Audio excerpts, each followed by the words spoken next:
Breaking news చూస్తున్నాం. ఏపీలో కాంగ్రెస్ నేతలను ఎక్కడికక్కడ అరెస్ట్ చేస్తున్నారు పోలీసులు.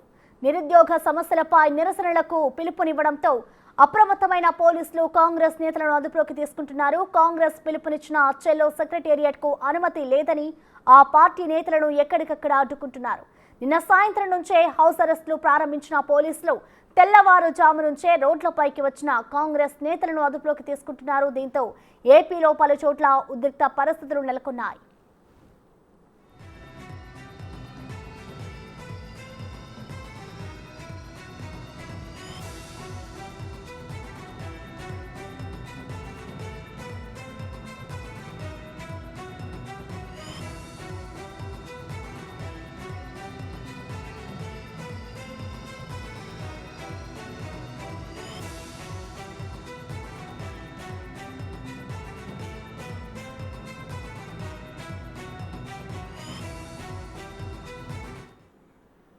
ఇదే అంశానికి సంబంధించిన కంప్లీట్ డీటెయిల్స్ మా ప్రతినిధి మల్లికార్జున లైవ్ ద్వారా అందిస్తారు. మల్లికార్జున, చెప్పండి, ఏపీలో కాంగ్రెస్ పరిస్థితి ఏ విధంగా ఉంది? ఎక్కడికక్కడ కాంగ్రెస్ నేతలను అరెస్ట్ చేస్తున్న పరిస్థితి అయితే అక్కడ నెలకొంది కదా. మరి ఈ నిరుద్యోగ సమస్యలకైతే వీళ్ళు పిలుపునిచ్చారు. మరి దీనికి సంబంధించి ఇటు పోలీసులు పర్మిషన్ ఇచ్చే అవకాశం ఏమైనా ఉందనుకోవచ్చా మల్లికార్జున?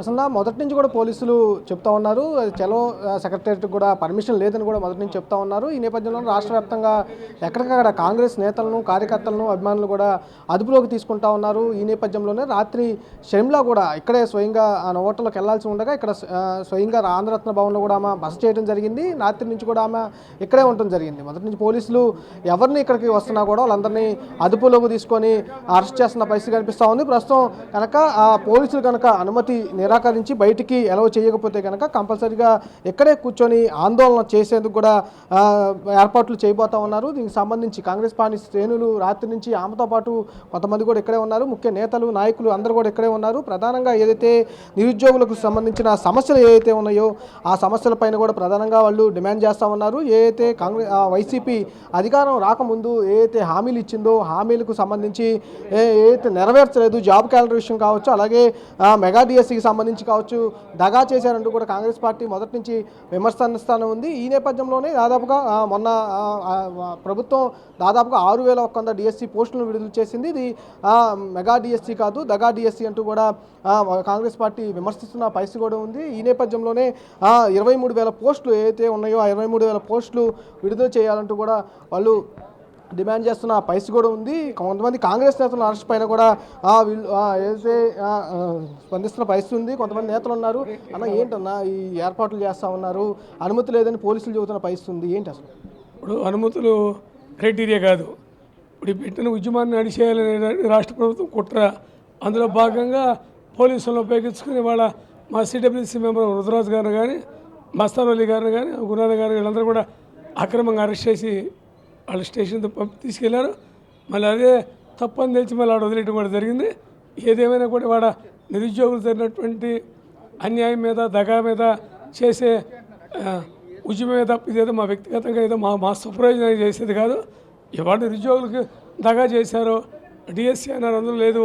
6,000 పోస్టులు 6,000 చెల్లు అనౌన్స్ చేశారు. ముందు 23,500 పోస్టులు అవి పక్కన పెట్టేసి మేము జాబ్ క్యాలెండర్ వేస్తామన్నారు, అది వేయలేకపోయారు. మాట్లాడే నాయకులను అరెస్ట్ చేశారు. మరి కాంగ్రెస్ సభ్యులతో ఆడ కంట్రోల్లో తీసుకున్నారు. ఇది పద్మవ్యూహంలాగా చేశారు. నగరంలో ఉన్నటువంటి డివిజన్లో ఉన్నటువంటి నాయకుల అధ్యక్షులు కూడా రాకుండా చేశారు. అంటే మా భావ స్వాతంత్ర స్వేచ్ఛను హరించడమే కదా ఇది. ఇది ఏ రాష్ట్రాల్లో ఉంది? విజయవాడ ఈ ఆంధ్ర రాష్ట్రంలో తప్ప రూల్ ఆఫ్ లా లేదు ఈ రాష్ట్రంలో. ఎవరిని చేయనివ్వరు, విద్యార్థులు చేయనివ్వరు, రైతులు చేయనివ్వరు, టీచర్స్ని చేయనివ్వరు, విపక్షాలు చేయనివ్వరు. ఇక అలాంటప్పుడు ఇంకెందుకు ప్రజాస్వామ్యం రాచరికంగా ఆడ ముద్ర వేసుకుంటే పోతుందిగా. జగన్మోహన్ రాజా గారు అంటే సరిపోతుంది, ఇంకెందుకు రాచరికంలో సమస్య ఉండదు కదా. అందువల్ల దయచేసి లైన్ అప్ చేయమని చెప్తున్నాం మేము.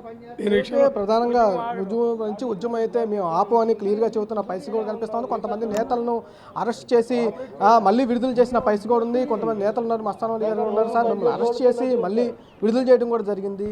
అసలు ఏం సార్, పోలీసులు ఏమో అనుమతి లేదంటున్నారు, మీరేమో చేసి తెస్తా అంటున్నారు. విడుదల చేయటం కాదు, ఇది ఎమ్మెల్సీకి చేయించుకోవాలని డిమాండ్ చేసిన పక్షంలో రావడం జరిగింది. ఇవాళ ఒక ఆటవిక రాజ్యం జగన్మోహన్ రెడ్డి గారి యొక్క నేతృత్వంలో ఈ రాష్ట్రంలో పాలన సాగిస్తూ ఉంది.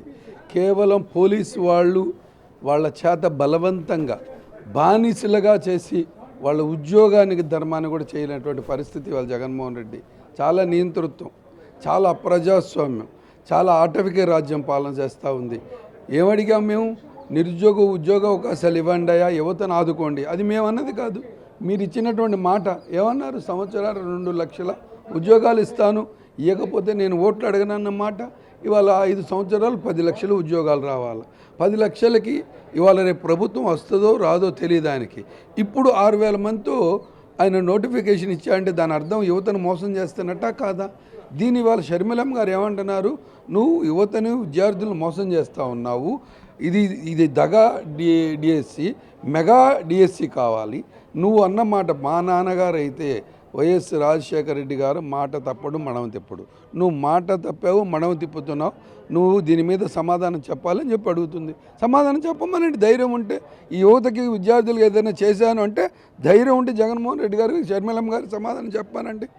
ఏదైతే హామీలు ఇచ్చారో ఎలక్షన్ ముందు ఆ హామీలను మేము నెరవేర్చాలని కోరుతామన్నామంటూ కూడా కాంగ్రెస్ పార్టీ నేతలు చెప్తా ఉన్నారు. కంపల్సరీగా అనుమతులు లేకపోయినా మేము మట్టికి చేసి తీస్తాం కార్యక్రమం, లేకపోతే కనుక ఇక్కడ ఆందోళన చేస్తామంటూ కూడా చెబుతున్న పరిస్థితి కనిపిస్తోంది. ప్రశ్న మల్లికార్జున్